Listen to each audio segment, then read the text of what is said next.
Hi friends, welcome to my channel. First time ನನ್ನ channel ನೋಡ್ತಾಯಿದ್ರಿ, subscribe ಮಾಡ್ಕೊಳ್ಳಿ friends. ತುಂಬ ದಿನ ಆಯಿತು ಫ್ರೆಂಡ್ಸ್ ಲಾಗ್ ಮಾಡಿ.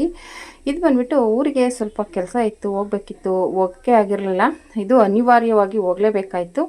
ನನ್ನ ಮಗನಿಗೆ ಜಾಂಡೀಸ್ ಆಗಿರೋದ್ರಿಂದ ನಾನು ಎಲ್ಲೂ ಹೊರಗಡೆ ಹೋಗ್ತಾನೆ ಇರಲಿಲ್ಲ. ಆದರೆ ಇದು ಅನಿವಾರ್ಯವಾಗಿ ಒಂದು ಸ್ವಲ್ಪ ಕೆಲಸ ಇರೋದ್ರಿಂದ ಹೋಗಲೇಬೇಕಾಯಿತು. ಒಂದು ಸ್ವಲ್ಪ ಸಂಘದ್ದೇನೋ ಕೆಲಸ ಇತ್ತು ಊರಲ್ಲಿ, ಅದಕ್ಕೆ ಹೋಗಲೇಬೇಕಿತ್ತು. ಹಾಗಾಗಿ ಬೆಳಗ್ಗೆ 5 ಗಂಟೆಗೆ ಎದ್ದು ರೆಡಿಯಾಗಿ, ಅಂದರೆ ಮತ್ತೆ ರಿಟರ್ನ್ ಬರಬೇಕಲ್ವ, ಅಲ್ಲಿ ಕೆಲಸ ಮುಗಿಸ್ಕೊಂಡು ಬಂದುಬಿಟ್ಟು 5 ಗಂಟೆಗೆ ಎದ್ದು ರೆಡಿಯಾಗಿ ನಮ್ಮ ಮನೆಯವ್ರಿಗೆ ಹೇಳಿದೆ ಸ್ಯಾಟ್ಲೈಟಿಗೆ ಕರ್ಕೊಬಂದುಬಿಟ್ರು. ಅಲ್ಲಿ ಇಳಿದ ತಕ್ಷಣ ಒಂದು ಏನಪ್ಪ ಅಂದರೆ, ಪಾಪ ಯಾರೋ ಆಟೋದವರು 100 ರೂಪಾಯಿ ಮಾತಾಡಿಬಿಟ್ಟು 200 ರೂಪಾಯಿ ತೊಗೊಂಡ್ರಂತೆ. ಅದಕ್ಕೆ ಕೆಟ್ಟದಾಗಿ ಬೈಕೊಂಡು ಬರ್ತಾಯಿದ್ರು ಫ್ಯಾಮಿಲಿ.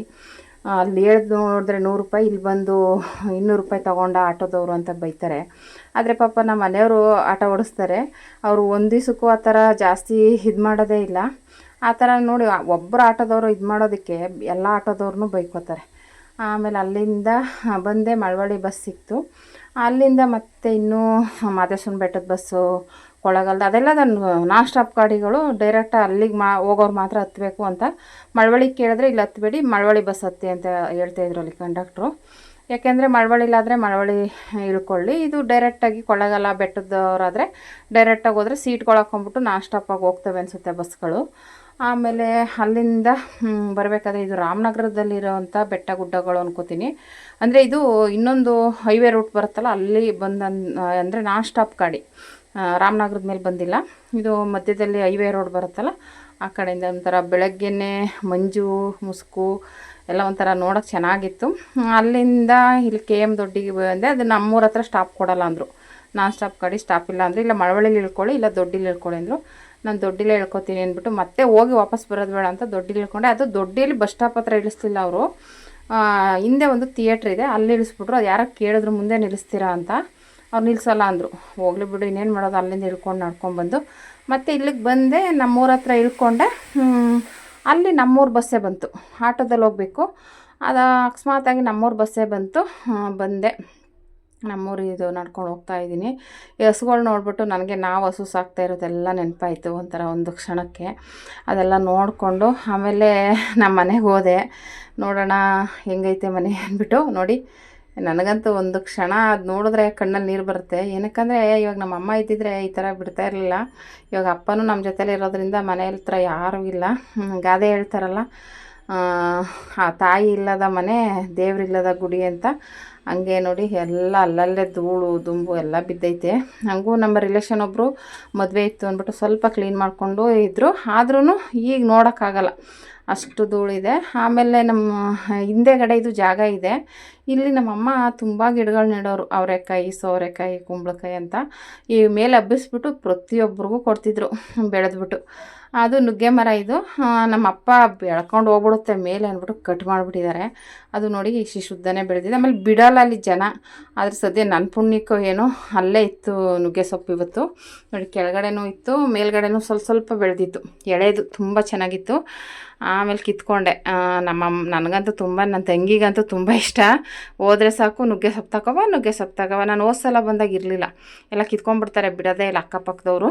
ಹಾಗಾಗಿ ಆಮೇಲೆ ನಾನು ಕಿತ್ಕೊಂಡು ಎಲ್ಲನೂ ತೊಗೊಬಂದು ಬಿಡಿಸ್ಕೊಂಡು ಒಂದು ಕವರ್ಗೆ ಹಾಕ್ಕೊಂಡು, ಆಮೇಲೆ ಇಲ್ಲೇ ಯಾರೋ ನುಗ್ಗೆಕಾಯಿ ಕೊಟ್ಟಿದ್ರು ಒಬ್ಬರಿಗೆ, ಅವರು ಪಾಪ ನನಗೆ ಕೊಟ್ಟರು ನುಗ್ಗೆಕಾಯಿನೂ.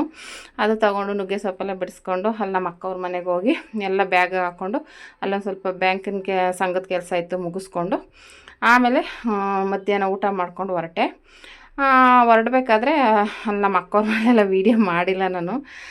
ಮತ್ತು ಇಲ್ಲಿ ಬಂದುಬಿಟ್ಟು ಇದೆಲ್ಲ ಸೊಪ್ಪು ಕಿತ್ಕೋಬೇಕಾದ್ರೆ ಅಲ್ಲಿ ಮೇಲಿಟ್ಟಿದೆ ಫೋನು. ನೋಡಿ ಆಕಾಶ ಯಾವ ರೀತಿ ಕಾಣಿಸ್ತಾ ಇದೆ. ಮತ್ತು ನೋಡಿ ಇದೆ ಕೊಟ್ಟಿಗೆ ಮನೆ ಇದು. ಅಂದರೆ ಹಿಂದೆಗಡೆ ಜಾಗ ಇರುತ್ತೆ, ಅವು ತರಕಾರಿ ಅಂದರೂ ಬೆಳ್ಕೊತಾ ಇದ್ವಿ ಅವಾಗ. ಈಗಂತೂ ಪಾಳು ಬಿದ್ದೋಗಿದೆ. ಮತ್ತು ಇಲ್ಲೇ ಹಸುಗಳು ಕಟ್ತಾಯಿದ್ವಿ. ಇದು ಕೊಟ್ಟಿಗೆ 3 ಹಸು ಕಟ್ತಾಯಿದ್ವಿ. ಮತ್ತು ಆ ಕಡೆ ಒಂದು 4 ಮೇಕೆ, ಈ ಕಡೆ ಒಂದು 4 ಮೇಕೆ ಎಲ್ಲ ಕಟ್ಕೋತಾ ಇದ್ವಿ. ಆ ಥರ ಇತ್ತು ಇಲ್ಲಿ ಜಾಗ. ಇವಾಗ ನೋಡಿ ಹೆಂಗೆ ಪಾಳು ಬಿದ್ದೋಗಿದೆ. ನೋಡಿದ್ರೇ ಕಣ್ಣಲ್ಲಿ ನೀರು ಬರ್ತಾಯಿತ್ತು. ಏನೂ ಮಾಡೋಕ್ಕಾಗಲ್ಲ. ಇವಾಗ ನೋಡ್ಕೊಳಕ್ಕೂ ಆಗಲ್ಲ, ಬಿಡೋಕ್ಕೂ ಆಗಲ್ಲ, ಹಂಗಾಗ್ಬಿಟ್ಟಿದೆ. ಅಪ್ಪನೂ ಇಲ್ಲಿ ಬಿಡೋಕ್ಕಾಗಲ್ಲ. ಈ ಕೊರೋನಾ ಬಂದಾಗಿಂದನೂ ಅಪ್ಪನೂ ಇರಲ್ಲ, ನಮ್ಮ ಮನೇಲೇ ಇರ್ತಾರೆ. ಅದೇ ಯಾವಾಗಲಾದರೂ ಅನಿವಾರ್ಯ ಆದರೆ ಕರ್ಕೊಂಬರೋದು ಹೋಗೋದು ಅಷ್ಟೇ. ನೋಡಿ ಎಲ್ಲ ಪಾಳು ಬಿದ್ದುಬಿಟ್ಟು ಧೂಳು ಕಟ್ಕೊಂಡು ದುಂಬು ಕಟ್ಕೊಂಡಿದೆ. ನೋಡಿ ಎಷ್ಟೇ ಆದರೂ ಎತ್ತವರು ಇದ್ದರೆ, ಎತ್ತವರು ಅನ್ನೋಕ್ಕಿಂತ ತಂದೆ ತಾಯಿ ಮನೇಲಿದ್ದರೆ ನೋಡ್ಕೋತಾರೆ ಅನ್ನೋದಕ್ಕಿದೆ. ನಮ್ಮ ಅಪ್ಪ ಇದ್ರು ಸುಮಾರಾಗಿ ನೋಡ್ಕೊಳ್ಳೋರು. ಇವಾಗ ಅವರು ನಮ್ಮ ಜೊತೆಲೇ ಇರೋದ್ರಿಂದ ಯಾರೂ ನೋಡ್ಕೊಳ್ಳಲ್ಲ. ಅದೇ ಹೇಳ್ದಂಗೆ ರಿಲೇಷನ್ ಒಬ್ಬರು ಒಂಚೂರು ಇಲ್ಲಿ ಕ್ಲೀನ್ ಮಾಡಿ ಇಟ್ಕೊಂಡಿದ್ರು. ಈಗ ಅವರು ಇಲ್ವಲ್ಲ, ಹಂಗಾಗಿ ಏನೋ ಫಂಕ್ಷನ್ಗೆ ಅಂತ ಕ್ಲೀನ್ ಮಾಡ್ಕೊಂಡಿದ್ರು. ಫಂಕ್ಷನ್ ಮುಗಿದ್ಮೇಲೆ ನೋಡಿ ಹಂಗೆ ಬೇಗ ಹಾಕ್ಬಿಟ್ಟಿದ್ದಾರೆ. ನೋಡಿ ಇದೆಲ್ಲ ಫುಲ್ಲು ಹಂಗೆ ಧೂಳು ಕಟ್ಕೊಂಡಿತ್ತು. ಅಲ್ಲಿ ಮುಗಿಸ್ಕೊಂಡು ನಮ್ಮ ಅಕ್ಕವ್ರ ಮೇಲೆ ಊಟ ಮಾಡಿಕೊಂಡು ಮತ್ತು ಬಸ್ ಸಿಕ್ಕಿಲ್ಲ, ಮಿಸ್ ಆಗೋಯ್ತು ನಮ್ಮೂರಿಂದ. ತಿರ್ಗಿ ಅಲ್ಲಿಂದ ಆಟೋದಲ್ಲಿ ಬಂದು ಅಲ್ಲಿಂದ ತಿರ್ಗಾ ಬಸ್ ಹಿಡ್ಕೊಂಡು ಮಳವಳ್ಳಿಗೆ ಬಂದೆ. ಮಳವಳ್ಳಿಗೆ ಬಂದೆ, ಒಂದು ಬಸ್ ಇತ್ತು, ಅಷ್ಟೊಂದು ಮಳೆ ಸ್ಟಾರ್ಟ್ ಆಗೋಯ್ತು. ಆಮೇಲೆ ಆ ಬಸ್ ಹತ್ತು ಹೋಗೋಣ ಅಂದರೆ ಅದು ಕೆಂಗೇರಿನೇ ಲಾಸ್ಟ್ ಸ್ಟಾಪ್ ಅಂತ ಹೇಳಿದ್ರು. ಮತ್ತು ಕೆಂಗೇರಿಯಿಂದ ಇನ್ನೊಂದು ಬಸ್ ಹತ್ತಬೇಕಲ್ಲ, ಬೇಡ ಅಂದ್ಬಿಟ್ಟು ನಿಂತ್ಕೊಂಡೆ. ಮತ್ತು ಆಮೇಲೆ ಇನ್ನೊಂದು ಇದು ಮಳವಳ್ಳಿ ಕೆರೆ ಪಕ್ಕ ಈ ಸೈಡ್ ಕೆರೆ ಬರುತ್ತೆ, ಇದು ಇನ್ನೊಂದು ಸೈಡ್ ಇರೋವಂಥದ್ದು.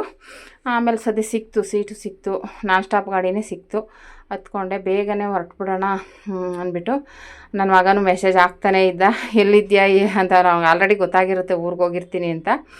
ಆಮೇಲೆ ಇದೆಲ್ಲ ಹತ್ಕೊಂಡು ಸದ್ಯ ಸೀಟು ಸಿಕ್ತು, ಆರಾಮಾಗಿ ಬಂದೆ. ಆಮೇಲೆ ಮಳೆ ಅಷ್ಟು ದೂರ ಬಂದರೆ ಮಳೆ, ಇನ್ನೊಂದು ಅಷ್ಟು ದೂರ ಬಂದರೆ ಮಳೆ ಇಲ್ಲ. ಇದು ಬಂದುಬಿಟ್ಟು ಬೆಂಗಳೂರಿಗೆ ಬರಬೇಕಾದ್ರೆ ಅದು ಬಸವಣ್ಣನವರ ವಿಗ್ರಹ ನೋಡಿ ದೊಡ್ಡದಾಗಿ ಕೆತ್ತುತ್ತಾ ಇದ್ದಾರೆ, ಮಾಡ್ತಾಯಿದ್ದಾರೆ. ಅದು ನಾನು ಬಂದಾಗಲೆಲ್ಲ ನೋಡ್ತಾನೆ ಇರ್ತೀನಿ. ಅದು ಇನ್ನೂ ಮುಗ್ದಿಲ್ಲ. ನಾವು ಹೋದಾಗ ಬಂದಾಗೆಲ್ಲ ನೋಡ್ತಾನೆ ಇರ್ತೀನಿ. ಅದು ಇನ್ನೂ ಕೆಲಸ ಮುಗ್ದೇ ಇಲ್ಲ, ಮಾಡ್ತಾನೆ ಇದ್ದಾರೆ. ನೋಡಿ ತುಂಬ ಮಳೆ ಸ್ಟಾರ್ಟ್ ಆಗೋಯ್ತು. ಬೆಂಗಳೂರು ಹತ್ತತ್ರ ಬಂದ, ಅಲ್ಲೂ ಇತ್ತು ಮಳವಳ್ಳಿಲೂ. ಆಮೇಲೆ ಬರ್ತಾ ಒಂದು ಕಡೆ ಇರಲಿಲ್ಲ, ಒಂದು ಕಡೆ ಇತ್ತು. ಇದು ಮಳವಳ್ಳಿ, ಇದು ಬೆಂಗಳೂರಿಗೆ ಬಂದಮೇಲಂತೂ ಫುಲ್ಲು ಮಳೆ ನೋಡಿ ಹೀಗಾಯಿತು.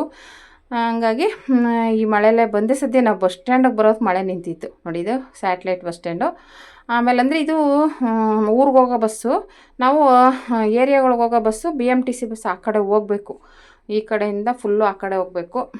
ಮತ್ತು ನಡ್ಕೊಂಡು ಆ ಕಡೆಗೆ ಹೋಗಿ ಅಲ್ಲೋದೆ. ಸದ್ಯ ನಮಗಂತೂ ಬಸ್ಗಳು ಬೇಜಾನಿತ್ತು. ಆರಾಮಾಗಿ ಸೀಟು ಸಿಗುತ್ತೆ, ಹೋಗಿ ಆರಾಮಾಗಿ ಹತ್ಕೊಂಡು ಅಲ್ಲಿಂದ ಒಂದು 4-5 ಸ್ಟಾಪ್ ಆಗುತ್ತೆ ನಮ್ಮ ಮನೆಗೆ.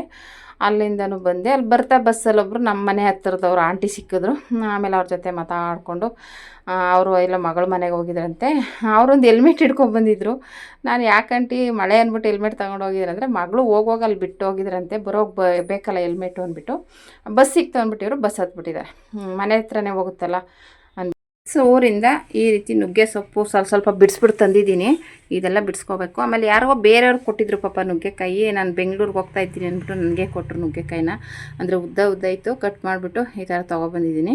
ಮತ್ತು ಸ್ವಲ್ಪ ಇದು ಬೇವಿನ ಸೊಪ್ಪು ಬೇಕಾಗಿತ್ತು, ಒಂದು 2 ಕಡ್ಡಿ ಸಿಕ್ತು ಅಲ್ಲಿ, ಹಂಗೆ ತೊಗೊಬಂದೆ. ಮತ್ತು ಈ ಥರ ನುಗ್ಗೆ ಸೊಪ್ಪು, ಮತ್ತು ಇದು ನಮ್ಮರದ್ದೇ ಅನ್ನೋದಕ್ಕೂ ಒಂದು ಖುಷಿ ಇದೆ. ಆಮೇಲೆ ಯಾರೋ ಒಬ್ರು ಇದೆ ಆ್ಯಕ್ಚುಲಿ ಹೇಳ್ಬೇಕಂದ್ರೆ ನಮ್ಮ ಹತ್ರನೇ ಅವಾಗ ನಮ್ಮ ಮನೆ ಮಾತ್ರ ಇತ್ತು ಇದು ನುಗ್ಗೆ ಮರ. ಅಂದರೆ ಫಾರಮ್ದು ಉದ್ದ ಬಿಡ್ತಿತ್ತಲ್ಲ ನುಗ್ಗೆಕಾಯಿ, ಅದು ಇವಾಗ ಎಲ್ಲರಿಗೂ ನಾವು ಕಡಿತಿದ್ವಲ್ಲ ಉದ್ದ ಬೆಳೆದಾಗ, ಅವಾಗ ಎಲ್ಲರ ಮನೆಗೂ ಕೊಟ್ಟು ಎಲ್ಲರ ಮನೆ ಹತ್ರನೂ ಇದೆ ಈಗ ನುಗ್ಗೆ ಮರ. ಈ ಥರದ್ದು ದೊಡ್ಡ ನುಗ್ಗೆಕಾಯಿ ಬಿಡೋದು ಎಲ್ಲರ ಮನೆ ಹತ್ರ, ಪ್ರತಿಯೊಬ್ಬರ ಮನೆ ಹತ್ರನೂ ಇದೆ. ಹಂಗಾಗಿ ಯಾರೋ ಕಿತ್ತಿದ್ರಂತೆ, ಅವರು ಹಿಂಗೆ ಬೆಂಗಳೂರಿಗೆ ಹೋಗೋರು, ಅವ್ರು ಯಾರಿಗೋ ಕೊಟ್ಟಿದ್ರು. ಅವರು ನನಗೆ ಕೊಟ್ಟರು, ನೀನು ಹೆಂಗಿರು ಬೆಂಗಳೂರಿಗೆ ಹೋಗ್ತಾ ಇದ್ದೀಯ ತಗೊಂಡೋಗು ಅಂತ. ಈ ರೀತಿ ಇವತ್ತು ಬೆಳಗ್ಗೆಯಿಂದ ಸಂಜೆವರೆಗೂ ನನ್ನ ಲಾಗ್ ಇದಾಗಿತ್ತು. ಮತ್ತು ನೋಡಿ, ತಾಯಿ ಇಲ್ಲ ಅಂದರೆ ಮನೆ ಎಷ್ಟು ಇದಾಗಿರುತ್ತೆ ಅನ್ನೋದಕ್ಕೆ ಇದೊಂದು ತುಂಬ ಬೇಜಾರಿನ ವಿಷಯ ಅಂತಲೇ ಹೇಳ್ಬೋದು. ಮನೇಲಿ ಯಾರಾದರೂ ಇದ್ದರೆ ಅಲ್ಪ ಸ್ವಲ್ಪನಾದರೂ ನೋಡ್ಕೋತಾರೆ, ಅದು ತಾಯಿ ಅಂತ ಇರಲೇಬೇಕು. ತಾಯಿ ಇಲ್ಲದ ಮನೆ ದೇವರಿಲ್ಲದ ಗುಡಿ ಇದ್ದಂಗೆ ಅಲ್ವಾ. ಗಾದೆನ ಸುಮ್ಮನೆ ಮಾಡಿಲ್ಲ, ಅದು ನಿಜವಾಗ್ಲೂ ಆ ರೀತಿ ಇರುತ್ತೆ ಅನ್ನೋದಕ್ಕೋಸ್ಕರನೇ ಅದು ಮಾಡಿರುವಂಥ ಗಾದೆ ಅಂತ. ನನಗಂತೂ ಅದು ನೋಡಿ ಕಣ್ಣಲ್ಲಿ ನೀರು ಬಂತು. ಈ ರೀತಿ ನನ್ನ ಲಾಗ್ ಆಗಿತ್ತು ಫ್ರೆಂಡ್ಸ್. ಈ ವಿಡಿಯೋ ಇಷ್ಟ ಆದರೆ ಲೈಕ್ ಮಾಡಿ, ಶೇರ್ ಮಾಡಿ, ಕಮೆಂಟ್ ಮಾಡಿ. Thank you for watching.